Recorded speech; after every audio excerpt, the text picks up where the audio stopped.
You are listening to Rocket Shop Radio Hour here at Big Heavy World on the Radiator. I'm your host, Abby BK, and with us in the studio today, we have Thea Wren with Jeremy Mendicino. How are you? Very well. Thank you for having us. It's great to have you in here. Thea, it hasn't been too long since you were in here last. That's right. How has everything been going? What's been new in the music scene and in Thea's world and Jeremy's world? Well, who wants to start? Just hanging out with my dog, playing music. I have a band called Holding Napoleon, so doing a lot of that. Nice. Mm-hmm. And I would say, go ahead. Playing with you, playing with not many people right now. You and me. And recording people and hanging out.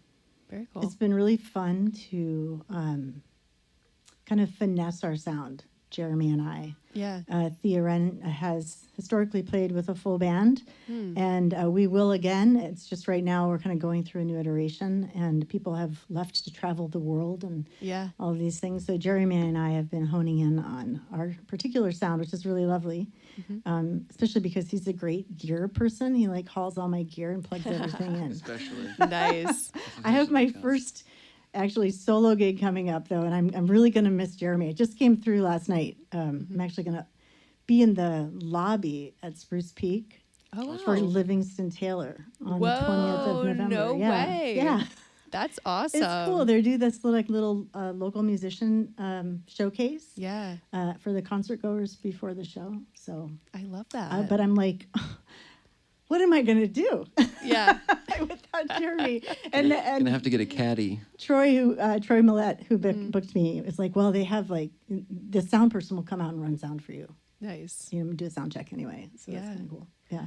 Livingston Taylor, that's pretty awesome. My mom's a huge James Taylor fan, and she went to Penn State and would talk about how Livingston would play on their campus all the time. So that's really the core memory that pops into my brain with that. So that would be awesome. Well, how did you two meet and start collabing, and how did Jeremy get involved with your music, Thea? I was producing in between, and Ezra Oakland, who produced the record with Jeremy, recommended Jeremy. And he's like, you got to work with this guy. He's just he knows his shit upside down and backwards. And we talked on the phone, and I was like, wow, he talks really fast. That's a really brilliant mind right there. It's just happened ever since. Jeremy has such an incredible capability as a sound engineer, not to mention multi-instrumentalist, and which he's very good at all the instruments that he plays. So and he's a great idea person when it comes to music, and that was my first record, so I'd never produced anything to that magnitude before. And between he and Ezra, I just learned an enormous amount about production and microphones. Yes. That was what does this one sound like? One of the coolest things. We produced the record at Lane Gibson Studio, and they had, which is no longer RIP. Yeah. Yes. But the amalgam of microphones, high-end microphones that they had, and it was the first time that I'd really ever been in the studio and heard my voice through different microphones and heard the different ranges and such that produce the best sound for each voice. So it just goes on and on what I learned from Jeremy. Mixed the record as well. So yeah, there are a lot of microphones, a lot of different ones that you could use. So Jeremy, do you have your own recording setup, or how does that work? Yeah, I work mostly out of a place called the Fort, which is kind of an unofficial. It's commercial, but it's not. We're not really trying very hard to make it a commercial studio. What was it called? It was Dan Archer's place in Fort 40th and Allen. Okay. And yeah, Dave DeCristo from Signal Kitchen. Once was Signal Kitchen. He has been running that place, and we've been turning into an ace zone. We haven't worked there yet. We did record there once for the record. Remember, we went through there when it was Dan Davin was not me. There. Oh, before you worked with me, it was when you were doing basics. Oh, no kidding. Before I even entered the project. All right. I didn't realize that. You're always one of the songs was done there? We did a day there. Yeah. Oh, all day. Yeah. Cool. I didn't know that. The more you know. So I work wherever there are Yeah. Wherever there is infrastructure, and from home sometimes. Yes, I can make a record anywhere. I have, but I prefer a recording studio. Yeah, fair enough. For a lot of reasons. That's awesome. Well, we'd love to kick it off with your first song. So what have you Awesome. got? How about an unrecorded song? Yes. Isn't everything today we're playing unrecorded? If we play anyway. Except for Anyway, yeah. So all new music, pretty much in terms of not released yet. This song is called Don't Look Back. And about a year ago, I brought this puppy into my rig. It's a Korg Wave State MK2, and I'm still learning a lot about it. But I absolutely love adding it in. So this song features my wave state, sort of.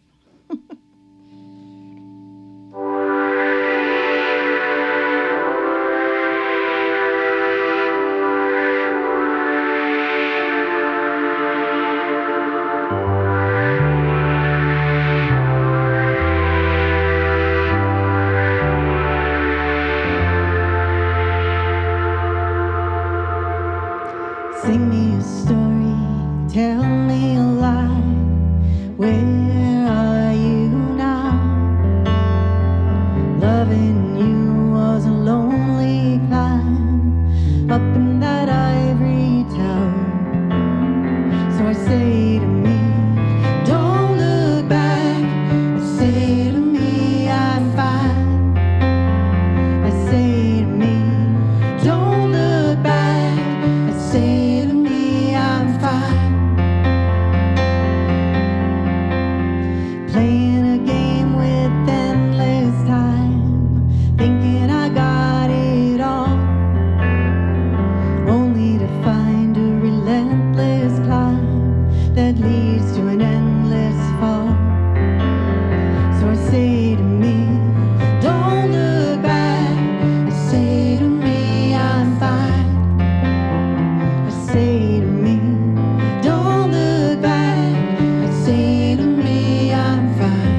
Back by Thea Wren. So beautiful. Your two voices together is like ethereal.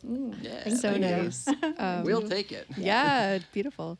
So tell me a little bit more about your writing process. So I know you said that a lot of these songs are new. Like, what does that look like for you? Do you usually start with like words or a tune? Does it change? Well, I've been doing this 100 days of practice, which I was just talking to Will Andrews. He was at my house. We're doing a little recording as well. And he was like, 100 days of practice? I'm like on day 5,000, dude. I was like, all right, I have a lot of catching up to do. But that process has been really interesting because when I started, I was like, I wasn't feeling the juices that much, like we had just done the Grace Potter event, and that was also really inspiring for me. So I was like, I got to get more regular about this. I've got to stop with the whole, when it comes to me, it comes, I got to like get pen to paper basically first thing every morning. And once I started that, the ideas just started flowing. I was really surprised.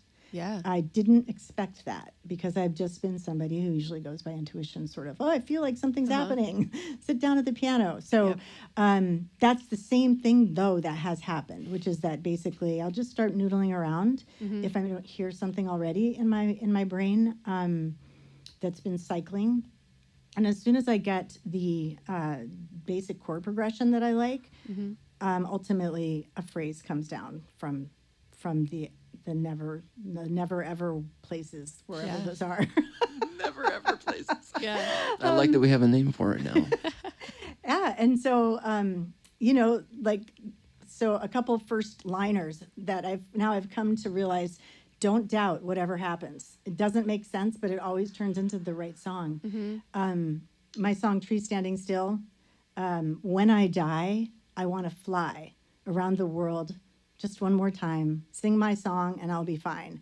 I'm like, that happened. I was like, that is the corniest thing I've ever heard in my life. And it turns out to be one of my favorite songs. Yeah. So yeah, that's my process. And I think the most important part of it is now I really just don't doubt it. I just go with what's happening. And occasionally I do hit a roadblock and I'm like, putting this one down for a while. Yeah. Just, I'll bring it back later if I do it all. But Yeah. how about you, Jeremy? What do you do? Yeah. What's your process, Jeremy? Ooh.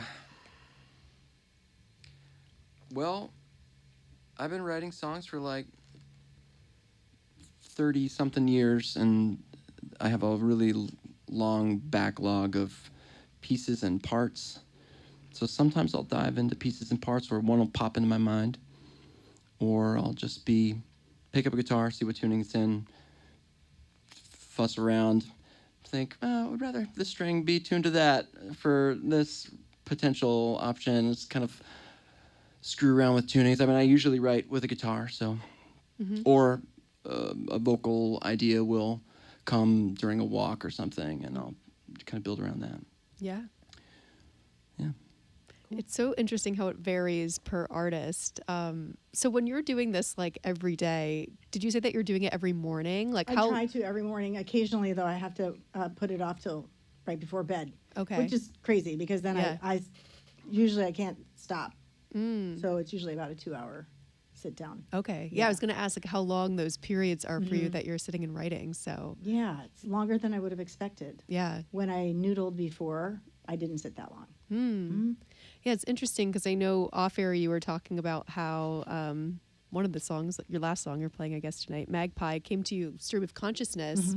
Do you find that, I don't know, the songs that you like best or that you feel click best come to you faster, or does it kind of vary for you? It's a good question, and I don't think that that's the case necessarily. Yeah. Some songs I'll get maybe the first verse and the chorus or the hook, and I really, really like them, and I like where this is going, and I have a sense eventually, at that point, I think this is what the song is about, and I really take a lot of time then to finesse it. I think Anyway, the next song that we're going to play, was one of those. The initial hook came through. He said my name. He said it twice. Didn't say anything nice. Anyway. And I worked that song a lot, and I love the tune. So I don't know. I don't think it's one or the other really. There's nothing more beautiful than Magpies, what we'll play later, came in 15 minutes. It was over. Right. Yeah. I mean, when inspiration strikes. Yeah. And then when you're collabing with one another, are you bringing like fully written, like full-fledged songs to Jeremy, or what is that collaboration process like? Part. Yeah, so far that's how it's been. We should try something else. Yeah. I don't know. We might it's pull not each always other's hair it's out not otherwise. always the case. It's and also I'm picky and opinionated and easily bored, so I'm. So that's a compliment to me that he spends that much time with me. Well, yeah, and will I've contributed, hints and ideas of things. through the Absolutely. songs. Yeah. Thank you But- for adding that in, because you have. Yeah. Yeah. A certain chord of voicing or Yeah. holding something for an extra measure or whatever. Yeah. That's production mind. I'm thinking about I tend to think about a song in its full, or like in a fuller orchestration than usually you're starting with, right? You're usually not writing a song with a horn section and a full band like with you.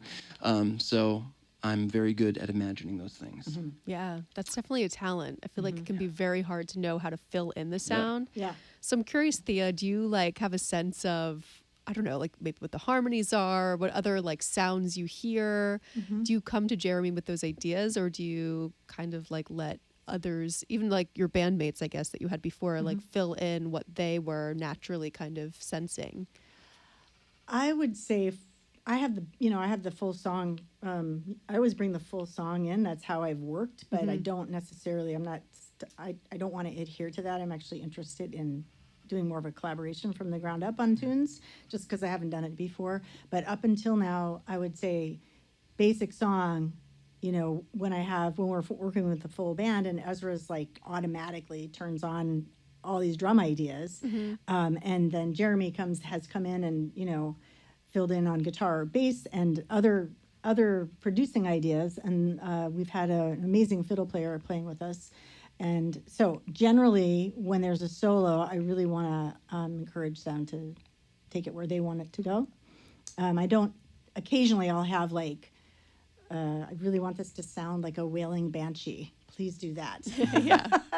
and they do it. So I really like the creative process. Being that myself, I like to encourage that with everybody I play with. It's a collaboration. One of the most fun parts to Yeah. tease it out with your Right. friends, kind of see what lies in the shadows, and just slightly out of sight. Oh wait, there's a horn part there. Oh, that's cool.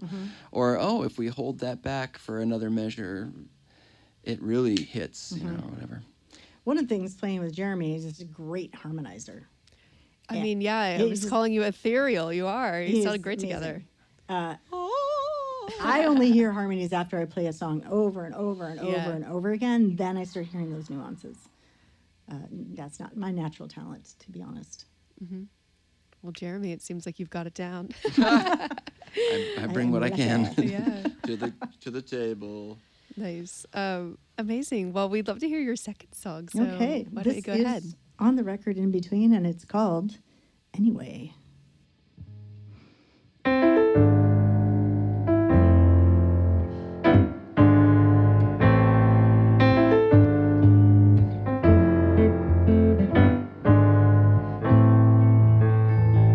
He said my name, he said it twice.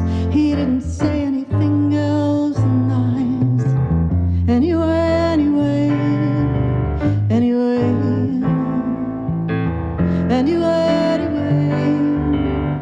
anyway, what do you say on the day when the sunlight goes away? All your blue skies, they turn to gray. Here's what you say, you walk away. Uphold your dignity, and sometimes you might even pray.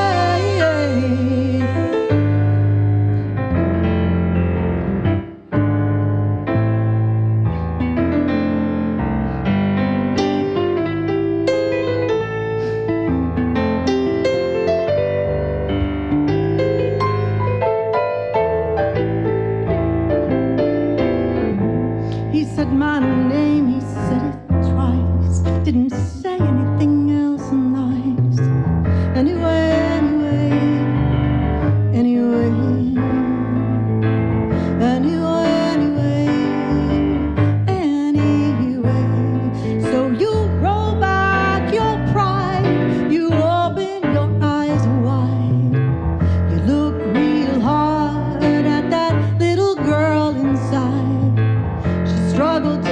find her faith. You know she likes to play. Sometimes she gets in her own way.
Anyway by Thea Wren. I feel like I should be saying anyway. That was anyway.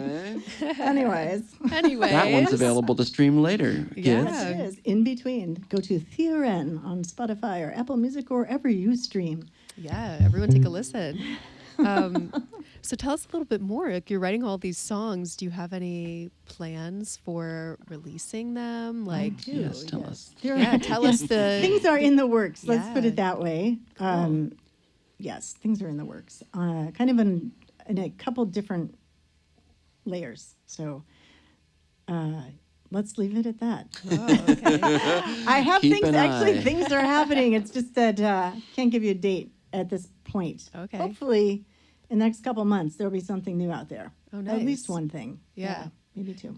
Yeah, I was gonna say, can you tell us? Is it like? Are you thinking like singles? Are you thinking like a bigger I'm project? thinking singles at the moment. Yeah, probably building up to a fuller project. Yeah. Yeah. And are you like compiling like, I don't know, a few that kind of go together like in a release? I think I have probably 15 songs right now Yeah, that we need to have be it, wow. recorded. easily have a record. Yeah, but easily have a record, and I haven't woven the thread yet in terms of that. And I don't know if I ever will either. Like in between, kind of came together will like eventually. like a crochet piece. But yeah, it'll be interesting for sure, especially with what's coming up, which will shift things a fair amount. in Do you terms listen of to vibe. records? Yes, of course. Not just single songs from people and then ADHD your way around into playlists. And I love listening to like full Full records, projects, like- Okay. and Yeah. That's good to hear. I love like, I don't know, and I'll ask you this, like the behind the scenes of like, you know, the flow of it matters. As an artist, I know that a lot of people put a lot of time and thought into how they want the songs to flow one into the other. There's a Right. story within the album itself. Yes.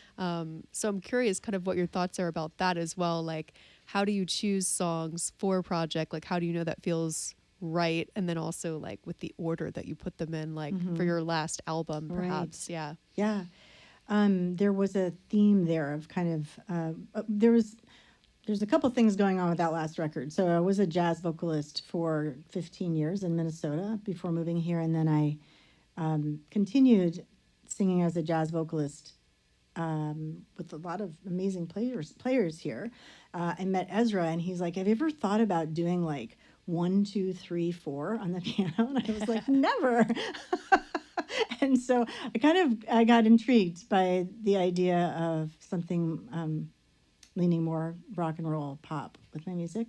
And that record is kind of a jumping off point from my jazz background into something different. So it's more of a jazz soul. It's fusiony, but it's definitely not a jazz record. Yeah, it's not like a right. But you can hear the jazz voicings and such in the music, which I don't consider myself a jazz musician necessarily, but because I've sung so much of it, when I created chords, they naturally had the seconds and the sevenths in there and all the other funny notes that make jazz. So, is that what makes jazz? What makes jazz? Well, let's not go there. What makes jazz? So anyway, the other part of In Between was really kind of empty nest, midlife stuff happening. Just basically launching out on my own, I would say, in that time in my life. So once the record was written and produced, it was like a cathartic experience because I had moved through that portal. Right. And the songs were just the songs I had.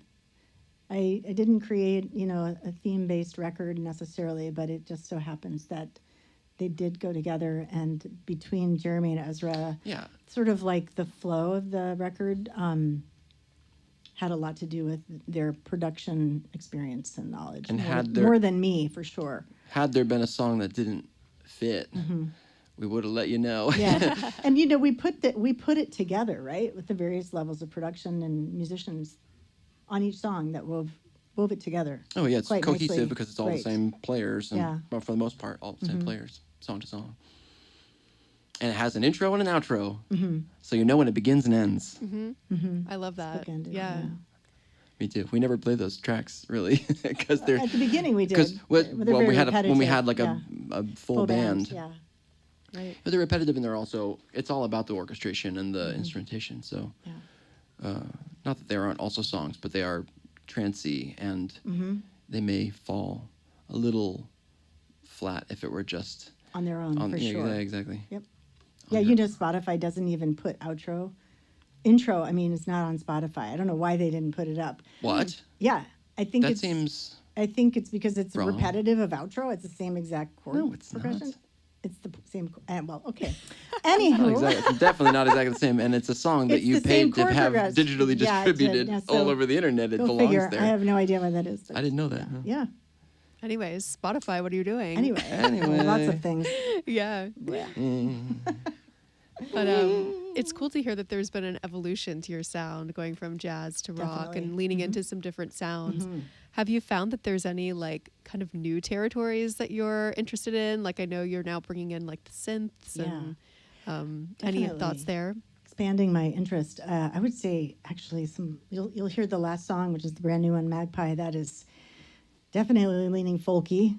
I have another one that called Little Old Man. That's sort of Irishy folky, rock and rolly. Yeah, Irish. I love that. Yeah. And I play guitar on a few songs, and I write those songs on the guitar, and they also have folk sound to them. So, and then adding the synth and the soundscapes that I'm working with Will Andrews on. He's adding some soundscape-y stuff to some of my tunes, and I'm very, very excited about that. Yeah, that's cool. So, that's a whole other branching element. out for sure. Yeah. Yeah.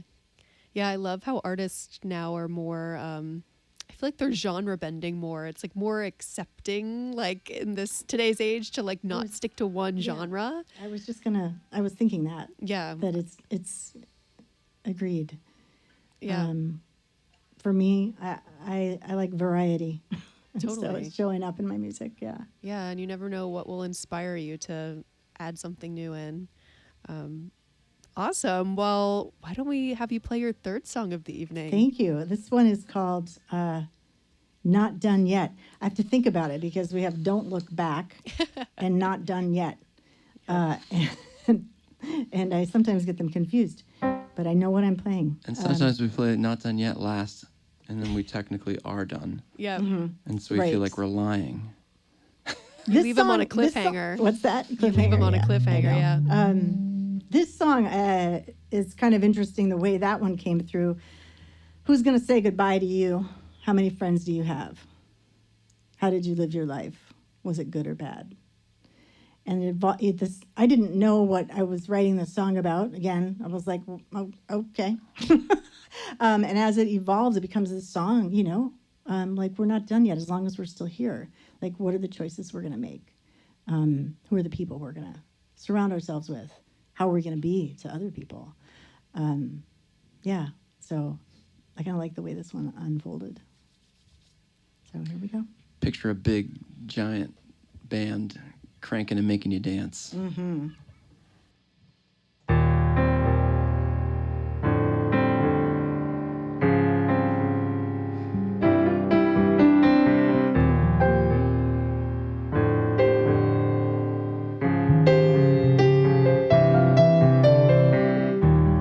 Who's gonna say goodbye to you?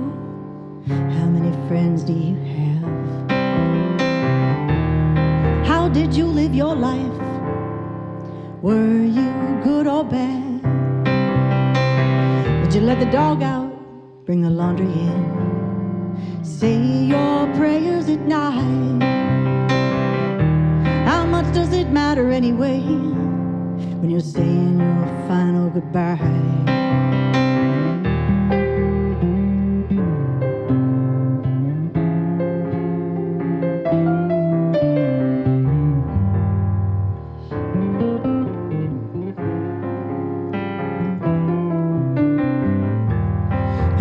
Chances have you had to straighten up and fly, right?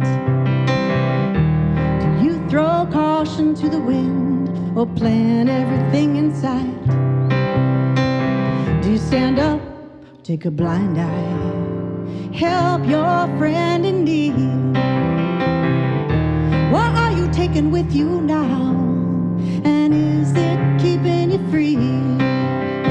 Don't tell me that this is the end. Wait for me. I'm not done yet. I'm not done yet. For all the times I settled, for all the times I tried, I stay little instead of opening to the outside. Did I wake up? Did I fall back? Cower in the hands of love. What are you waiting for now? And is it worth giving everything up? Shine on me that this is not the end.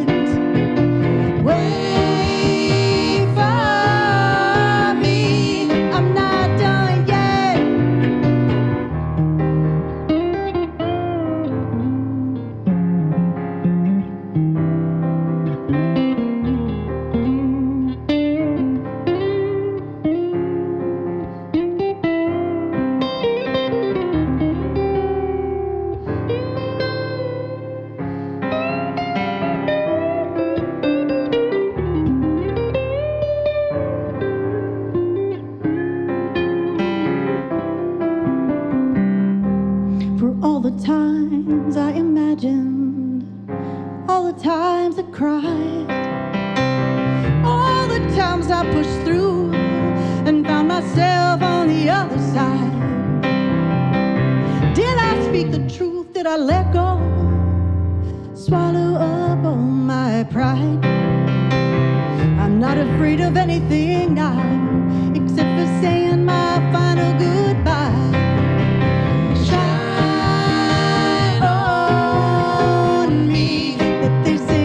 The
and not done yet.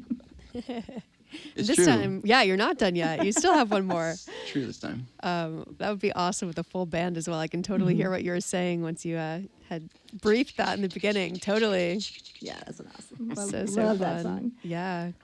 Well, I'm curious, Thea. So obviously, on top of being a musician, you're a voice teacher. So Yes. you're instructing others how to perform and sing. So how do you balance that, and how do you find time to also hone your own craft and learn your own voice and your own artistry?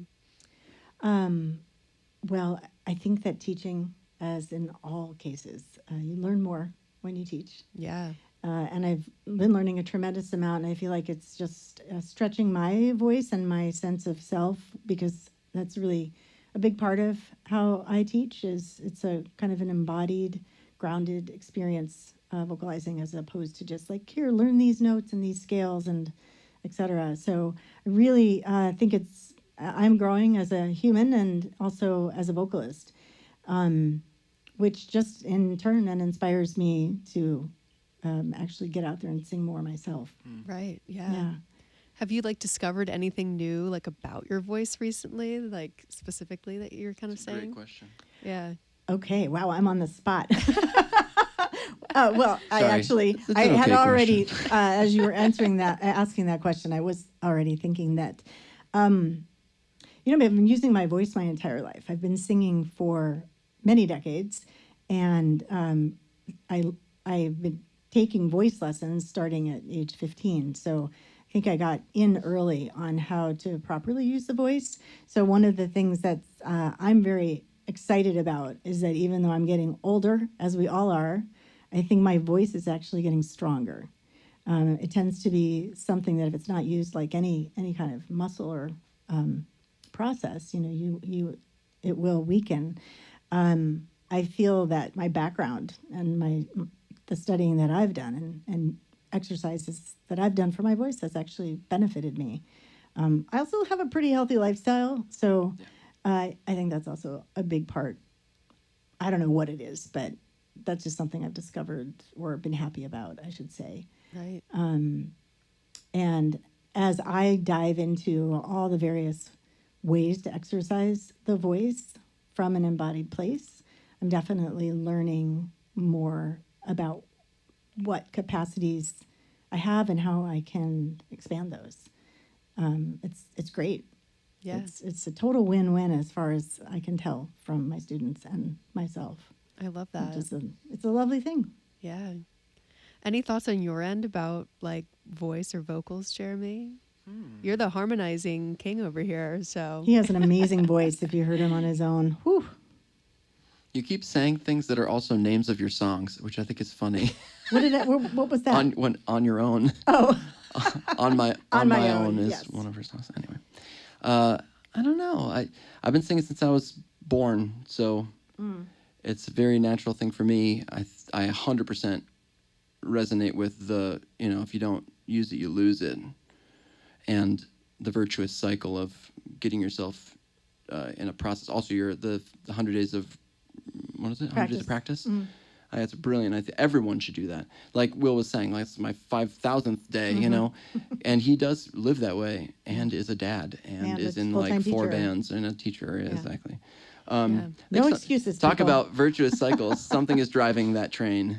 It's his intention, but it's the intention ends up spawning some sort of force that keeps you going, keeps you interested.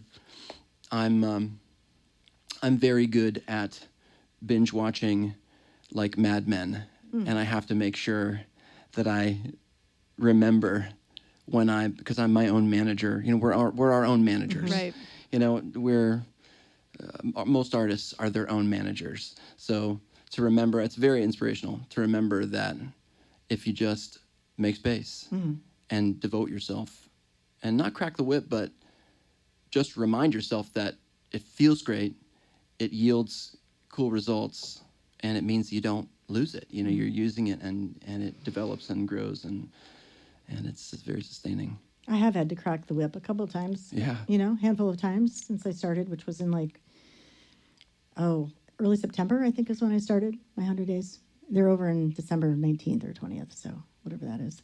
Yeah. But yeah, no, there's been a couple times I don't feel like this at all right now. So I just would go down and, okay, I'm done. That was cool. Well, I really I touched the piano. It worked. So there are days like that. Yeah. And you know, I don't know. I guess I'm okay with that. Mama said there would be days like that.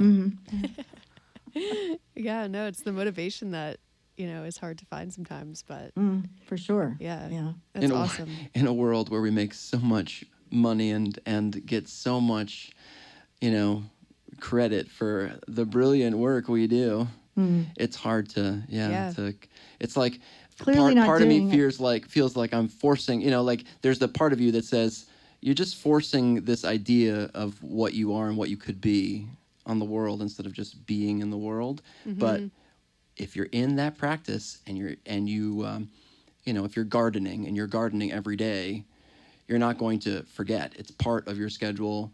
And if you do forget, I just lost a ton of vegetables to the rabbit or whatever, but if you stay in it, then the results feed you. And, Yep. and get the saboteur out of out of your ear. Yeah, and Shoo him for me, away. it's just like a constant reminder. I'm doing this for me. Yeah. Like I want to get better because I like it, and I like being more nimble when it comes to singing and playing. And the more that I write songs, the more interesting I find they become. At least for me, And honestly, I think that's why most artists do what they do. Right? If we're doing it for other people, that can only go so far. Right. Yeah. Payback just isn't something to do it for me anyway. It's just who I am. It's a tough nut to Yeah. deal with. It's not really a crackable thing, but it's a tough situation to find yourself in because so much of making music is about sharing and about connecting, just about being human is about sharing and connecting just as much as it's about becoming stable and not putting yourself in an early grave, just stressing out. But exactly, yeah.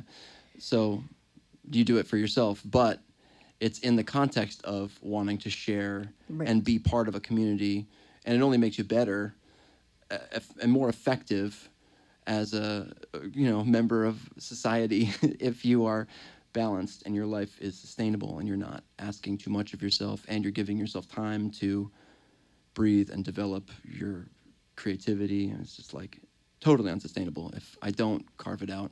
Yeah. And so I've built a life of not making a lot of money, but making sure, dang sure, that little dog over there and me are doing good. Yeah.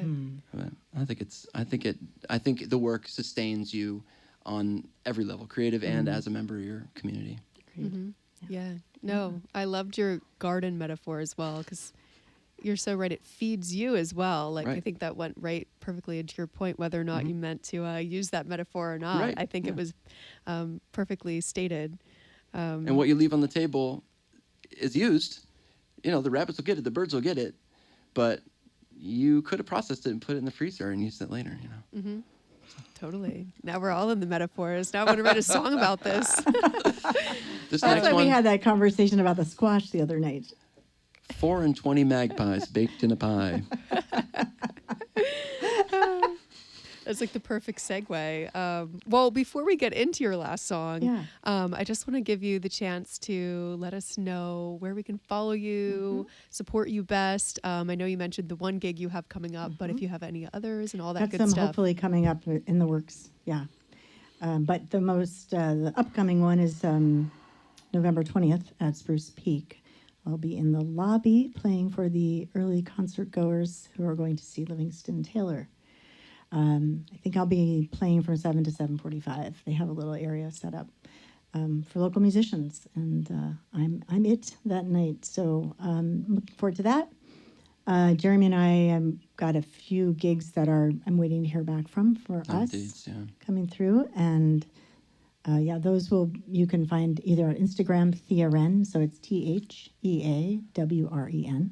I guess it's plastered on the website that you've got people are listening to, and same thing on YouTube, same thing on my website, theawrenmusic.com. And if anybody's interested in voice lessons, you can find me there as well. Awesome. Yeah. Perfect. And come to the Radio Beam birthday this Saturday. I'm playing a very, everyone's playing a very short set. That's how it goes. But 11 o'clock on Saturday, you should come. I will be. First full band performance, actually, of my band, Holding Napoleon. Oh, nice. Well, we'll have to get your band on the show here, too. Uh-oh. Yes. It rolls on. Yes. Talk about virtuous cycles. Yeah. I didn't know it was Radio Bean's birthday. That's so fun. Yep, Saturday. Nice. Okay, cool. Good times. Yeah. All right. Well, why don't you take it away with your last song of the evening? Sure. This is brand new off the press. It's called Magpies. I knew nothing about Magpies when this came down from the ethos. And I know a lot about them now. They're tricksters. They are not something to mess with. Clever AF. And That means also fun. and they have mythologies around them. They're quite the interesting bird, and kind of reflected back to me an experience that I've recently been through. So, here we go, Magpies.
Cannot wait here anymore. My eyes are blinded now. The magpies, they have come and gone. I am all that's left here now.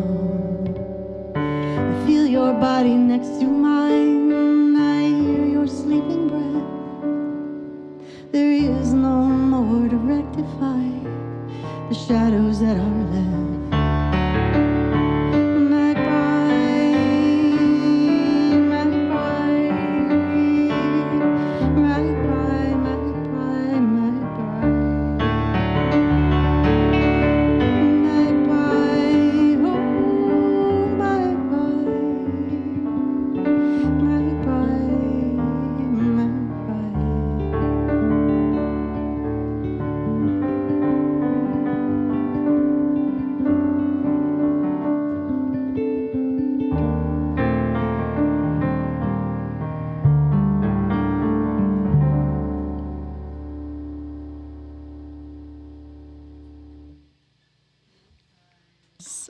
song, Thank Thea you. Wren.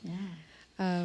Well, Jeremy, Thea, thank you so much for coming on the show. This has been awesome. Thank you for having us. Yeah, really great. And keep us up to date when the new songs are live, and we'll share them around as much as we can. And Jeremy, hopefully we'll maybe be able to get some of your other projects on the show too. Oh, yes. But everyone who's tuning in, thanks so much for listening to Rocket Shop Radio Hour. Next week, we have the Shady Trees on the show, so make sure to tune in then. But as for now, this has been Rocket Shop at Big Heavy World. I'm your host, Abby BK, and we'll see you next time. Thanks so much. Thank you. Oh, thank you so much. Yeah.